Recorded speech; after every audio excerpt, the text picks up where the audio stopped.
Coming up on the SBS on the Money podcast, an AI warning from the boss of News Corp.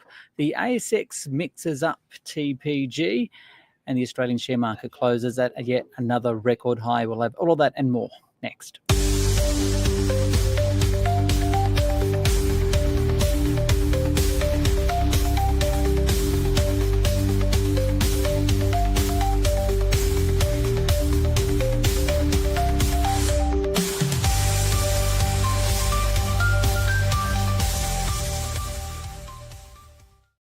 Hi everyone, welcome to the SBS on the Money podcast for this Wednesday, the 6th of August 2025. It's a day where the Australian share market hit another record high. The S&P ASX 200 up 0.8%. We'll have the details with David Walsh from Sarto Advisory. But first, News Corp. It posted a 71% increase in full-year net income, driven by its Dow Jones business, book publishing, and its investment in REA Group. But its CEO, Robert Thomson, delivered a colourful warning on the use of AI and its impact on the industry. So here is part of what he had to say during the company's results webcast earlier today. And it has also become clear over the past year that discerning audiences crave content that is profound and purposeful and pithy amidst a morass of mediocrity and mendacity. Our writers and journalists and creators of all kinds are conscious of both the responsibility and the opportunity, cognizant that we are at an historic inflection point in the age of AI. That AI age must cherish the value of intellectual property if we are collectively to realise our potential. Much is made of the competition with China, but America's advantage is ingenuity and creativity, not bits and bytes, not watts, but wit. To undermine that comparative advantage by stripping away IP rights is to vandalise our virtuosity. We need to be more enlightened, to eulogise eunoia, socially and commercially. Take the example of President Trump. He has written many successful books, in particular The Art of the Deal, which is still reporting notable sales. Is it right that his books should be consumed by an AI engine, which then profits from his thoughts by cannibalizing his concepts, thus undermining future sales of his book? Suddenly, the art of the deal has become the art of the steal. Is it fair that creators are having their works purloined? Is it just that the President of the United States is being ripped off? Companies are spending tens of billions on data centres, tens of billions on chips, tens of billions on energy generation. These same companies need to spend tens of millions or more on the content crucial for their success. And they need to ensure that the content ecosystem remains healthy, that there is a vast range of varied and verifiable sources, and that a deeply derivative woke AI does not become the default pathway to digital decay. In the meantime, we will fight to protect the intellectual property of our authors and journalists and continue to woo and to sue companies that violate the most basic property rights. Some colourful language there from the CEO, Robert Thomson of News Corp. I wanted to ask my special guest analyst today, David Walsh, about some of that, but it comes on a day where the Australian share market rose by 0.8% on the S&P ASX 200 to 8,843. All 10 sectors of the 11 sectors on the index finished higher. Materials the best, up by 1.27%, followed by energy. Only utilities fell, and it fell by 0.12%. The best performing stock was IDP Education, up by 12.4%, followed by Pinnacle Investments and REA Group. The worst performer was TPG Telecom, down by 4.7%. So for more on all of that, I spoke with David Walsh from Sarto Advisory.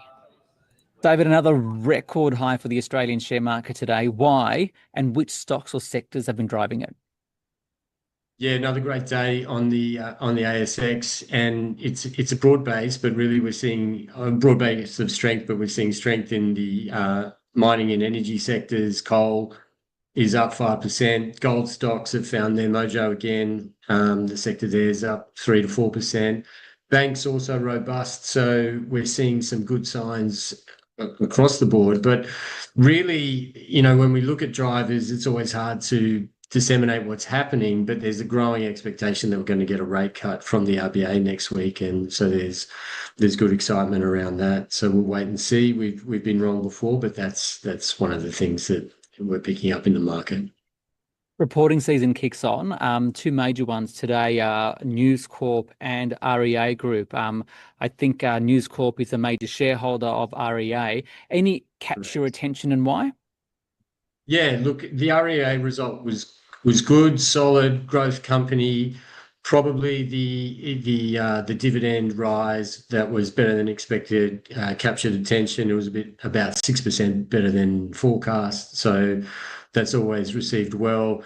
What is interesting in the outlook statement is that they've said that volume listing growth will be about the same as this year, around 1 to 2%.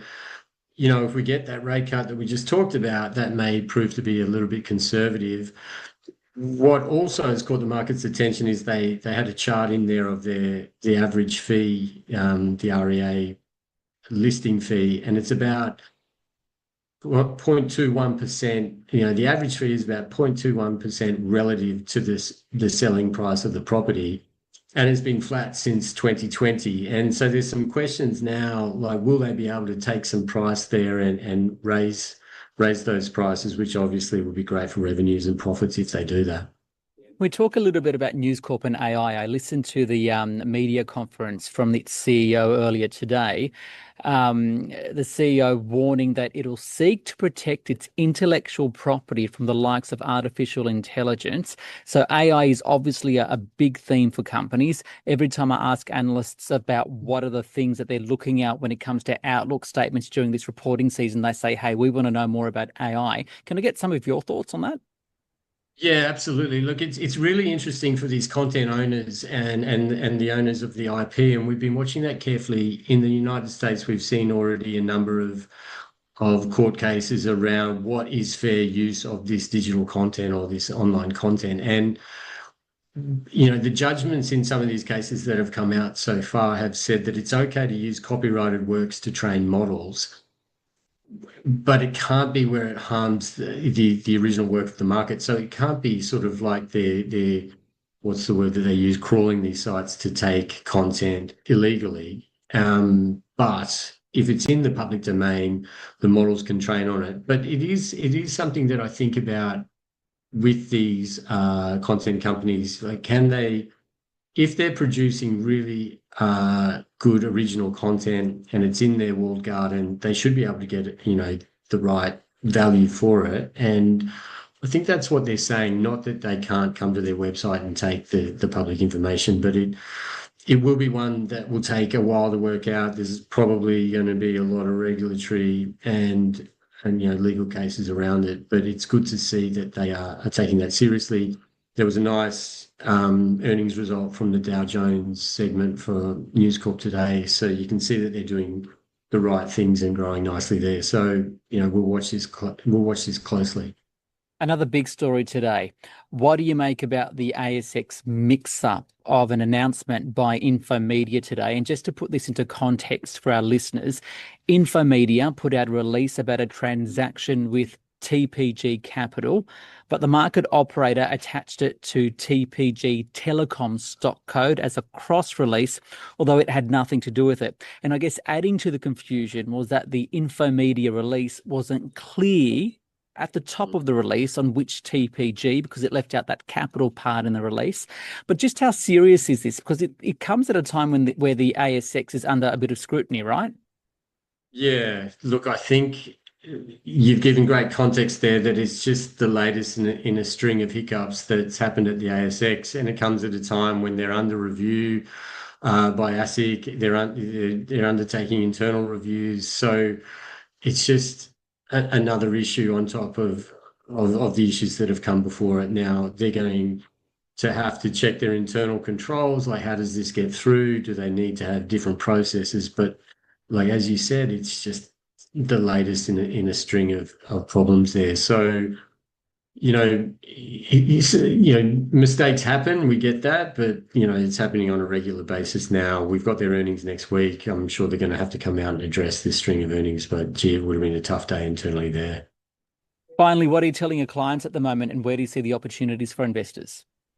Yeah, well, when we look at, we're a lot further through the US earnings season, and what we're seeing there is that earnings are accelerating sharply. I mean, the Russell 2000 is looking like the year-on-year earnings are running at 19% year-on-year.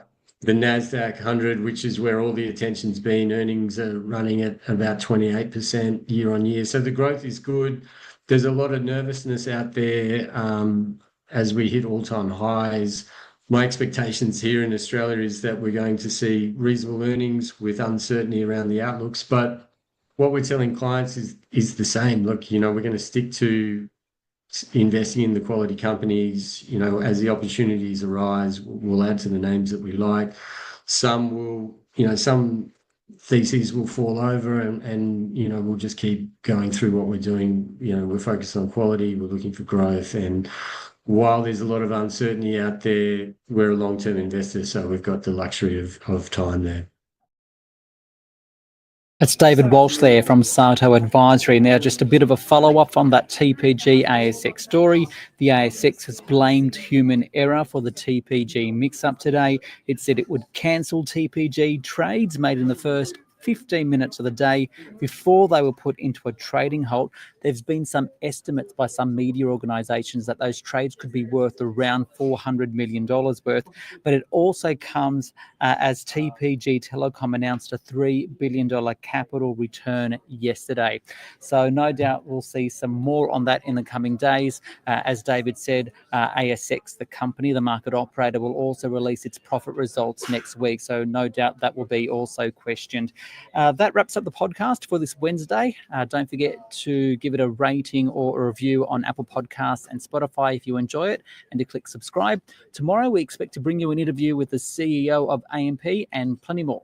See you then. This SBS on the Money podcast is provided for informational purposes only and should not be understood as constituting advice or a recommendation. It is not personal advice and it does not consider your personal circumstances or objectives. You should contact a licensed professional before making any financial decision.